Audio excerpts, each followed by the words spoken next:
Nous rejoignez à l'instant et désormais, il est l'heure de retrouver Bernard Prats-Desclaux qui, dans ses Market Movers, va traiter du secteur de la tech aux États-Unis et va nous expliquer s'il est intéressant, judicieux ou non d'en avoir en son portefeuille. Bonjour Bernard. Bonjour Louis. Bonjour, merci Bernard d'être avec nous ce matin. Je vous présente encore mes meilleurs vœux. Je vous ai déjà souhaité la semaine dernière, mais rien n'empêche de vous le souhaiter de nouveau. Très belle bretelle, Bernard.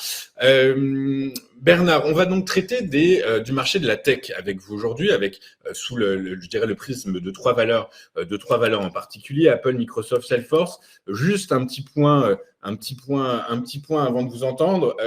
Je rappelle que le marché des taux souverains aux États-Unis est reparti à la hausse, loin des records observés dans la deuxième partie de l'exercice 2023, mais tout de même, le 10 ans américain est repassé en fin de semaine dernière au-dessus des 4%. Du coup, on sait que la tech est un secteur qui consomme du cash énormément, qui a besoin d'investir énormément. Du coup, inévitablement, cette hausse de taux de rendement pèse sur les valeurs.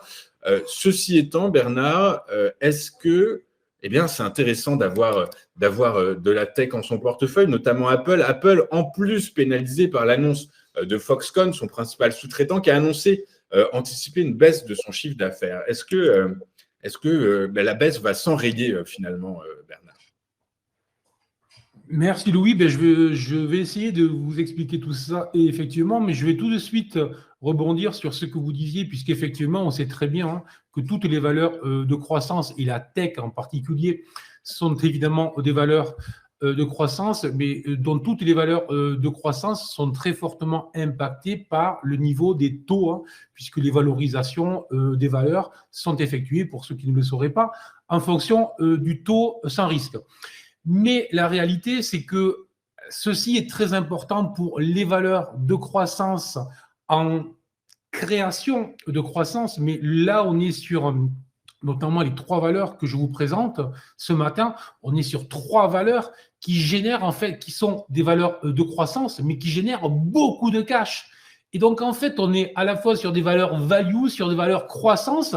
Et en fait, on voit bien que ce sont des valeurs qui tirent profit, puisqu'elles ont beaucoup de cash, du fait que jusqu'à présent, elles étaient obligées de racheter leurs actions parce que leur cash ne leur servait à rien dans un environnement où les taux étaient négatifs, où les taux étaient à zéro, alors que désormais, avec des taux qui rapportent du 3, 4, 5% aux États-Unis, effectivement, si vous avez quelques milliards en caisse, vous voyez bien que vous faites de la rentabilité sans rien faire. Donc ça, c'est déjà un point, il faut bien se mettre ça en tête, car je pense que c'est vraiment un cas assez unique dans l'histoire. Si on revient très très loin en arrière, on a rarement eu dans l'histoire des entreprises aussi grosses, aussi puissantes, capables de générer des taux de croissance aussi élevés dans le temps, tout en ayant des réserves de cash assez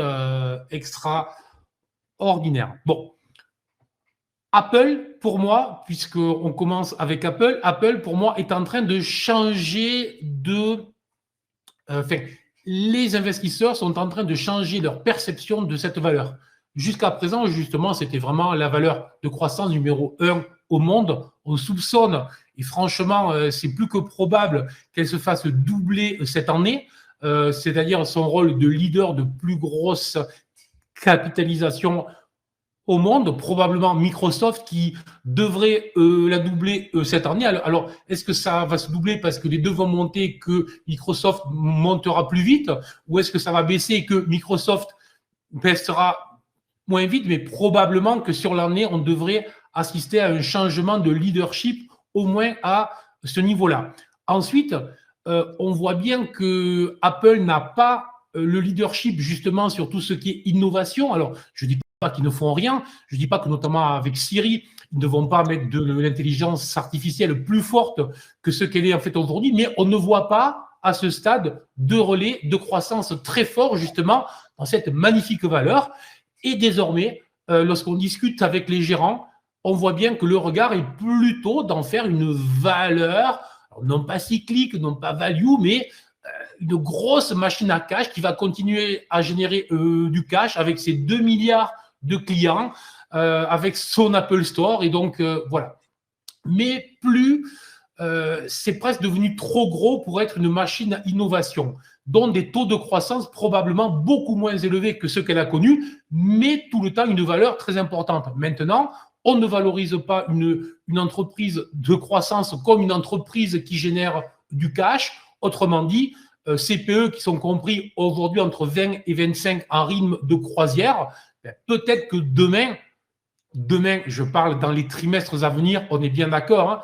Là, je ne suis pas dans du day trading non plus, puisqu'on est en début de l'année, on en profite pour essayer de prendre un peu de recul. Peut-être que dans les trimestres à venir, le regard des investisseurs changeant, le PE de l'action va diminuer.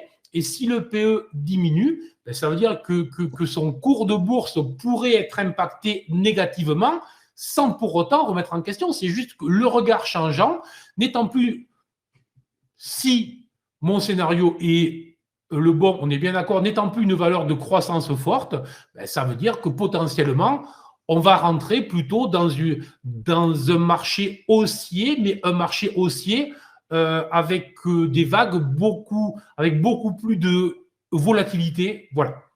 Donc, sur le plan technique, on l'avait vu il y a 2-3 mois en arrière, la valeur s'extrayait d'une zone de configuration, d'une zone d'une configuration que l'on appelle un biseau descendant, c'est autour des 178-179. Je vous avais donné un signal d'achat potentiel pour aller retester les 200 et 198-200, c'est exactement ce qui s'est produit.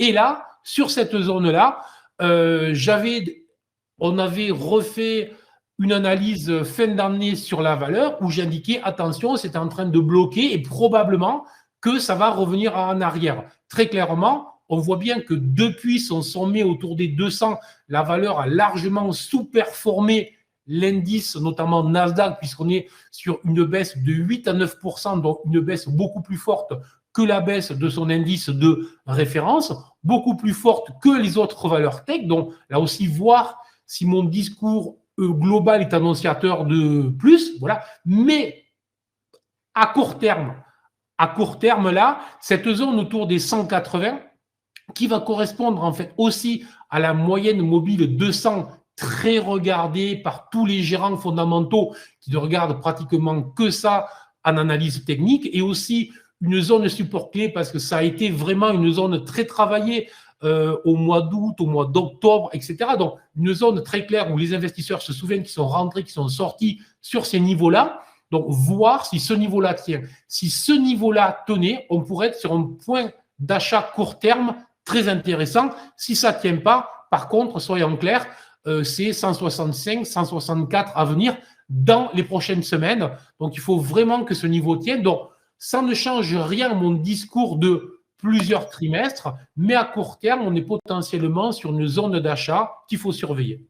Oui, donc du coup, à force des choses, j'ai deux remarques. La première, si j'entends bien, attention sur le titre d'Apple, puisque la théorie de la gravité de Newton pourrait finalement s'appliquer au cours. La théorie de Newton, c'est la pomme qui tombe de l'arbre. Si je vous entends bien, du coup, à force des choses, Bernard, vous savez, en fin d'année dernière, il y a un analyste star, Dan Ives, qui a prédit que, notamment grâce à l'intelligence artificielle, Apple pourrait atteindre 4 000 milliards de capitalisation boursière. Ça vous semble, c'est du marketing, c'est pas de la finance, ça. Alors, je suis trader. Si j'étais un analyste financier, soit je fais des annonces de perspectives de cours à 12 mois qui ressemblent à peu près à ce qu'on peut entendre, c'est-à-dire 200, 220, donc un rebond de 10 à 15% sur l'année, ce qui est à peu près logique et normal. Si rien ne se passe de spécial, soit j'annonce l'apocalypse sur la valeur avec le discours que je vous expliquais un petit peu, mais sans mettre de chiffres dedans. Mais je pourrais vous dire, attention, ce ne va plus être une valeur de croissance, ça va être considéré comme une value, dont son PER ne sera plus de 25, mais sera de 12. Donc, je vous laisse voir la chute qu'il va y avoir sur le cours de bourse.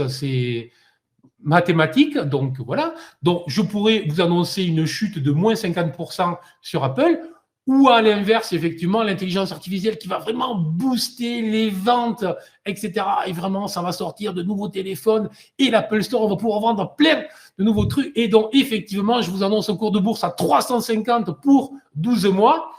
Dans un cas, comme dans l'autre, je parle 350 ou moins 50%, je vais faire les gros titres chez vous, chez Bloomberg, dans les autres médias, alors que si je suis à 220, je ne le ferai pas.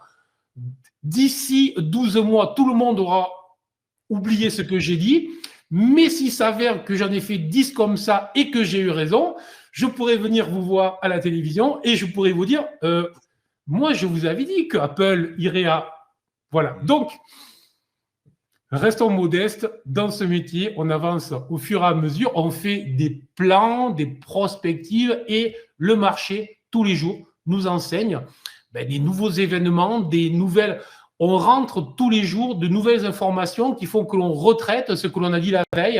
Alors, il ne faut pas changer, il ne faut pas faire la girouette du jour au lendemain, long short, long short, long short. Il faut avoir... Mais il y a des moments où, franchement, on est très clair sur ce que le marché va nous proposer. Il y a des moments où on est dans le flou le plus total, et là, on sait très bien qu'en ce début d'année, on est plutôt dans le flou le plus total. Est-ce que l'économie va baisser? Est-ce qu'elle va baisser fortement ou pas? Est-ce que la Fed va réaliser le rythme de baisse de taux que les marchés veulent, ou le rythme de baisse de taux qu'elle a décidé entre 75 points de base et 150? Il y a une grosse différence qui aura un impact puissant sur les valorisations. Donc voilà, tous ces éléments-là, à ce stade, ce sont des inconnus, ce sont ces éléments-là qui feront que le marché va nous proposer des scénarios plutôt baissiers, et j'oublie bien évidemment ce que l'on a chaque année, c'est-à-dire un événement externe non prévu. Hein. On a eu, voilà, donc voilà, restons modestes, humbles, et voilà.